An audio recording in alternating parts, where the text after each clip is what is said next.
El día de hoy he querido compartir con ustedes una de las sentencias más icónicas que ha desarrollado la Corte Constitucional en relación a protección de derechos de la mujer y que tiene que ver justamente con la negativa de atención en el embarazo y violencia obstétrica. Es una sentencia del año 2019 que quiero compartir con ustedes y sobre la cual vamos a realizar algunas reflexiones en cuanto a este desarrollo jurisprudencial. Voy a compartir con ustedes unas láminas, por favor, y pues vamos a ir observando qué es lo que desarrolló principalmente la Corte en esta sentencia del año 2019. Como ustedes ven en pantalla, se trata justamente, como había mencionado en un inicio, de la negativa de atención en embarazo y violencia obstétrica en contra de una mujer. Vamos a ir observando algunos hechos que dieron paso a este caso y cómo llegó este caso al análisis de la Corte Constitucional. En el año 2011, Jessica, quien es una mujer para esa época de 27 años, acudió durante el embarazo de su cuarto hijo a controles constantes en un hospital del IES de Machala.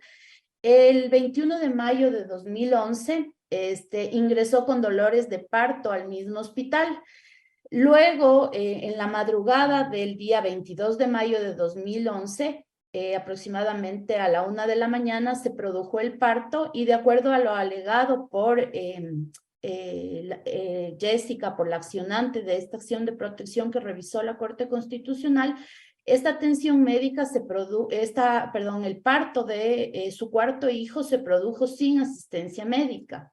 Luego, el mismo día 22 de mayo, en horas de la madrugada, Jessica recibió atención médica de emergencia debido a un desgarre y hemorragia uterina. Finalmente, pues, luego de la atención médica que recibió Jessica, se dispuso el traslado a otro hospital público, justamente porque, de acuerdo a lo que evidenció la Corte, tanto en la historia clínica de Jessica como en el expediente de instancia de la acción de protección, constaba que Jessica no poseía vigencia del derecho. Lo he puesto entre comillas justamente porque esta fue una cuestión que evidenció la Corte y que consta textualmente en la historia clínica del accionante de Jessica. El hecho de que no poseía esa vigencia del derecho justamente se refería a que sus aportes no habían sido pagados por su patrono de forma puntual. Finalmente, el día 23 de mayo del 2011 se registran los aportes patronales de Jessica en el IES y pues en virtud de estas situaciones, Jessica, pocas semanas después de haber dado a luz, solicita la historia clínica, la cual fue entregada de forma incompleta.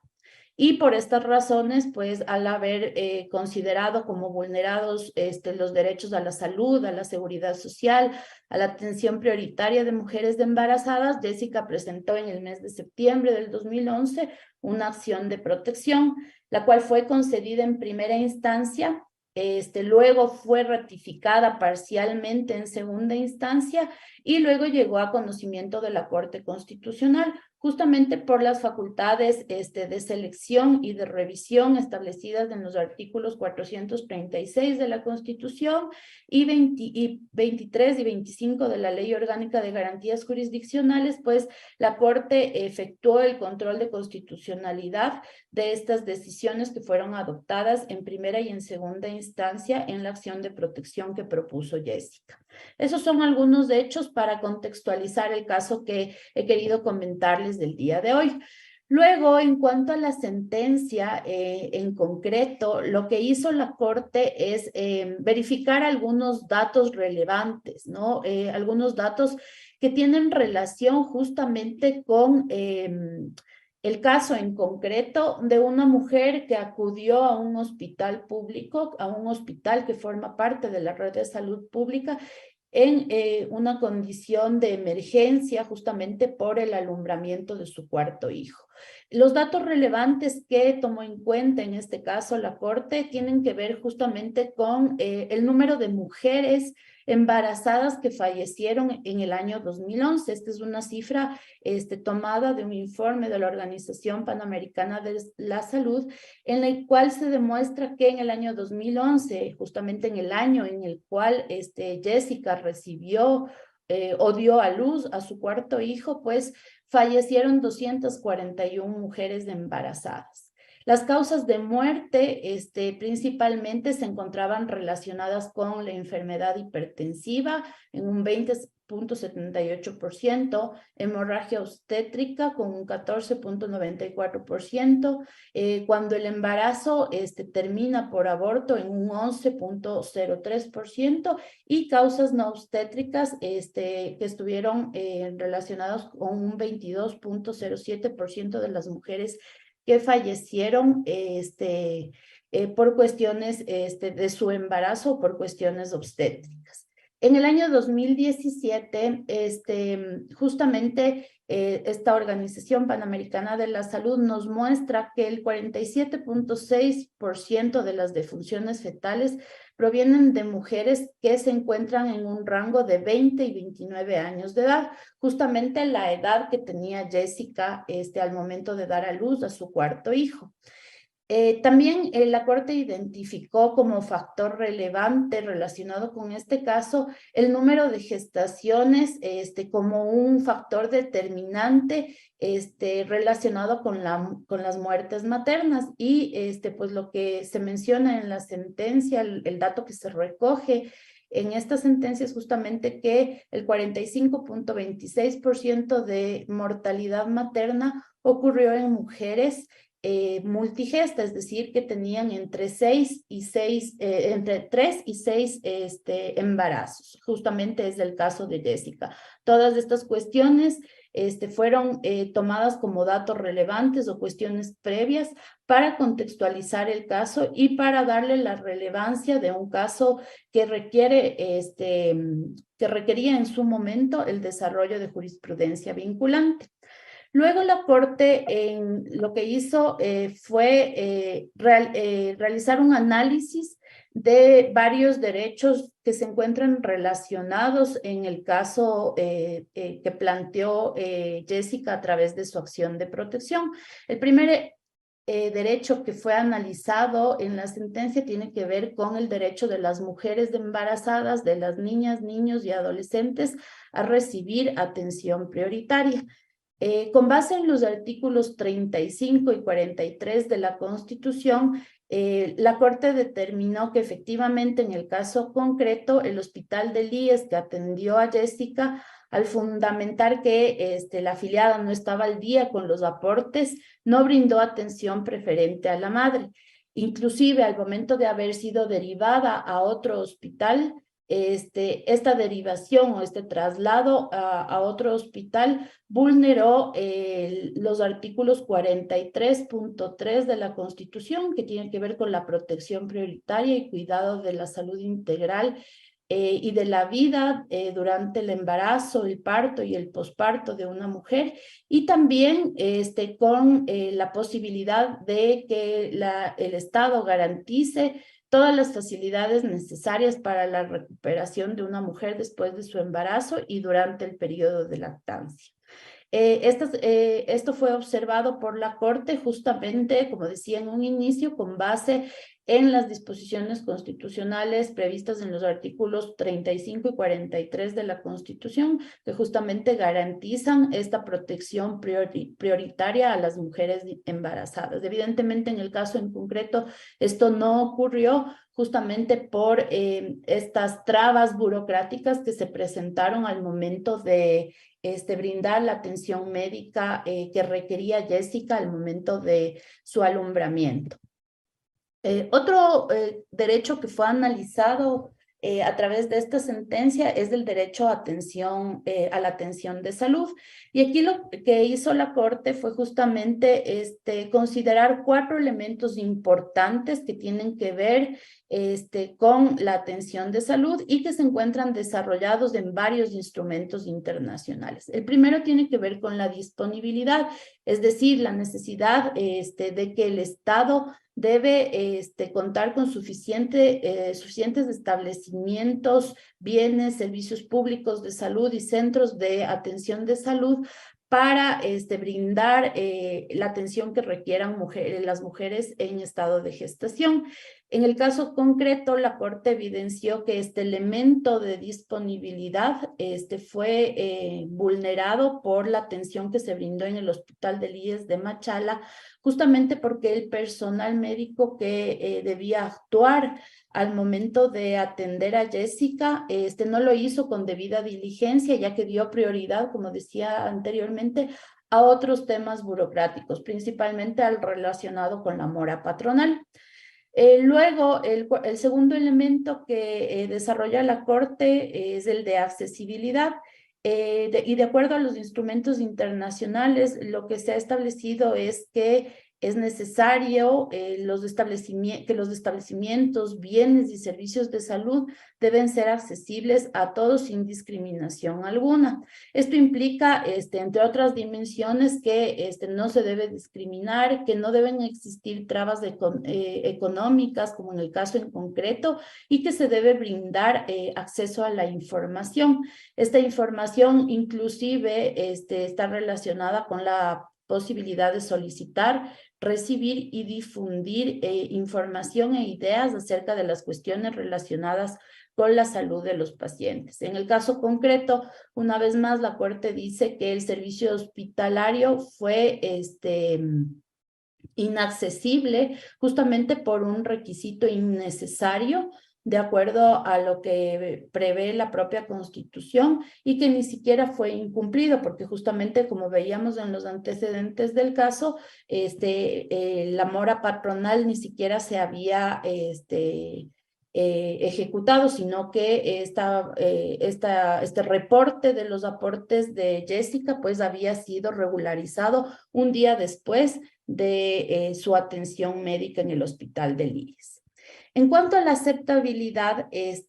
los instrumentos internacionales, varios de ellos coinciden en decir que todos los establecimientos, bienes y servicios de salud deben ser respetuosos con la ética médica y sensibles a los requisitos de género y del ciclo de la vida y que deben estar concebidos para respetar la confidencialidad y mejorar el estado de salud de las personas que requieran atención médica. En el caso concreto, la Corte evidencia y constata una vez más que el IES no prestó atención personalizada a Jessica, no elaboró adecuadamente su historia clínica, ni tomó en consideración factores de riesgo particulares que tenía la paciente para atender su parto y el alumbramiento. Factores de riesgo como, por ejemplo, la edad. Ya veíamos en las consideraciones previas que hizo la Corte en esta sentencia que la edad de Jessica se encontraba justamente en ese rango de mujeres embarazadas que habían tenido altos índices de mortalidad e inclusive la cantidad de gestaciones, en este caso Jessica era el cuarto embarazo que tenía y pues esta condición no fue tomado en cuenta, este factor no fue tomado en cuenta para prestar esta atención personalizada en cuanto a la atención de salud. En cuanto a la calidad, igualmente los instrumentos internacionales de protección de los derechos de la mujer coinciden en manifestar que la calidad requiere, entre otras cosas, que el personal médico se encuentre capacitado, que se cuente con medicamentos y equipo hospitalario científicamente aprobados y en buen estado, que los establecimientos de salud pública cuenten con agua limpia y potable y condiciones sanitarias adecuadas. En el caso concreto, la Corte también constató que el hospital debió proporcionar una cama, al menos disponer el personal especializado para el parto y para el alumbramiento, lo cual no ocurrió en el caso concreto de Jessica, porque efectivamente, tal como manifiesta la accionante en este caso, fue que el alumbramiento ocurrió como un acto voluntario de su propio cuerpo, sin que sin que se haya tomado en cuenta, pese a estar en un hospital público, en una casa de salud, sin que se haya prestado esa atención por parte de personal calificado. Esas son algunas cuestiones, algunas reflexiones que hace la Corte en cuanto al derecho a la atención de salud. En el caso concreto, los aterriza, ya vemos cómo la Corte aterrizó y evidenció estos parámetros, estos elementos, cómo fueron dados en el caso en concreto. Justamente por el establecimiento de trabas burocráticas, no se prestó la atención de salud que requería Jessica al momento de su alumbramiento. Otro aspecto adicional que desarrolla la Corte en esta sentencia de revisión, tiene que ver justamente con el derecho a la salud de las mujeres embarazadas y violencia obstétrica. Este ha sido un tema que tal vez en nuestra jurisprudencia, en el desarrollo jurisprudencial ecuatoriano, no ha sido completamente desarrollado, pese a que pues tanto los instrumentos internacionales como la Convención Belém do Pará prevén cualquier acción o conducta que sea basada en cuestiones de género que cause muerte, daño o sufrimiento físico, sexual o psicológico a la mujer, tanto en el ámbito público como privado, puede ser considerado como un acto de violencia. Pero como tal, el concepto de violencia obstétrica no ha sido desarrollado, como decía, a través de la jurisprudencia constitucional, y justamente diríamos que este es uno de los casos principales en los que se desarrolla este concepto. Las razones principales por las cuales se considera que en este caso se efectuó esta violencia obstétrica en contra de Jessica fueron justamente la falta de atención y valoración por parte de un ginecólogo al momento del parto y del alumbramiento. El hecho de que pese a haber tenido intensos dolores y que Jessica sufrió por varias horas de abandono en la atención de salud, fue también otro elemento por el cual se consideró que se produjo violencia obstétrica al momento del alumbramiento. También porque el accionante dio a luz sin la presencia de personal médico, porque de forma injustificada y luego de pocas horas del alumbramiento se suspendió toda atención médica, pese a que Jessica presentaba una emergencia, como era el hecho de que había presentado hemorragia uterina posparto. Luego de eso, luego de haber sido atendida durante esta emergencia, fue trasladada a otro establecimiento, pese a su grave estado de salud, y como consecuencia de la negativa de atención de salud, fue separada de su hijo recién nacido durante varias horas. Inclusive se evidenció, de acuerdo a lo que consta en el expediente de instancia y a los testimonios propios otorgados por Jessica durante la audiencia que se efectuó en la Corte Constitucional, es que ni sus familiares pudieron acceder a información adecuada, pertinente y oportuna sobre la situación de salud. Por todas estas consideraciones, la Corte evidenció efectivamente que Jessica sufrió este episodio, digamos, de violencia obstétrica, y por lo tanto consideró que se vulneró su derecho a la salud, su derecho a la atención prioritaria de igual forma, y su derecho a ser atendida sin discriminación.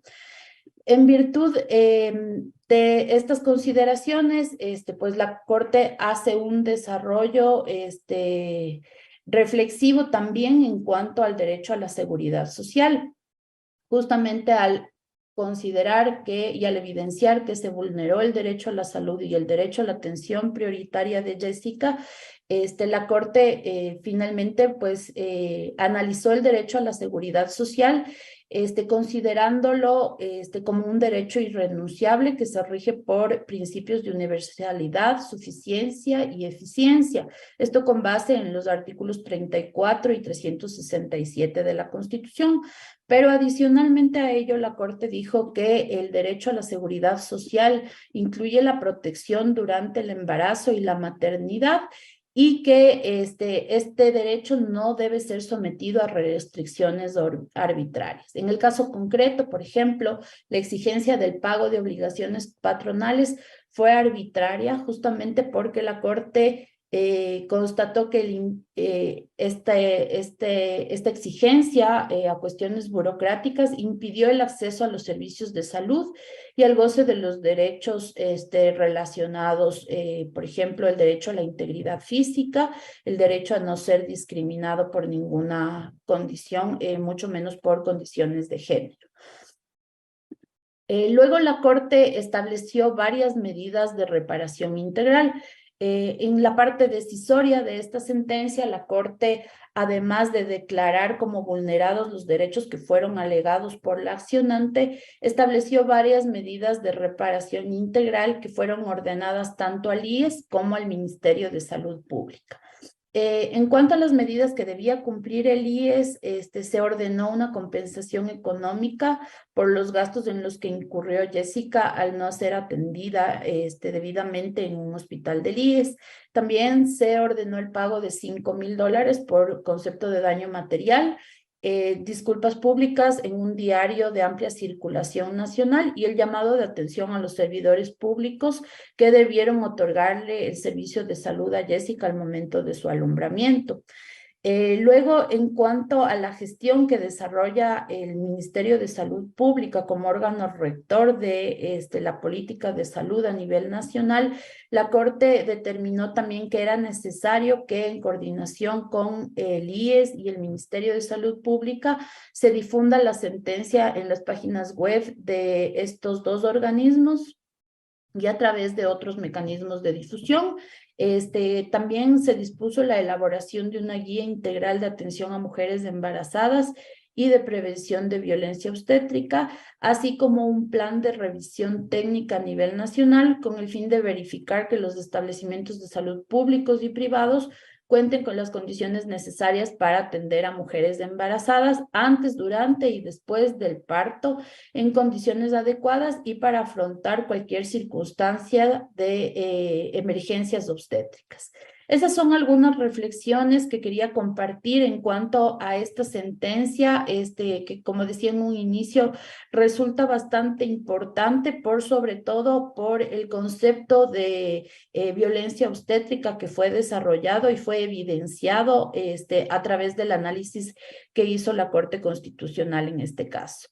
Les agradezco mucho por su atención.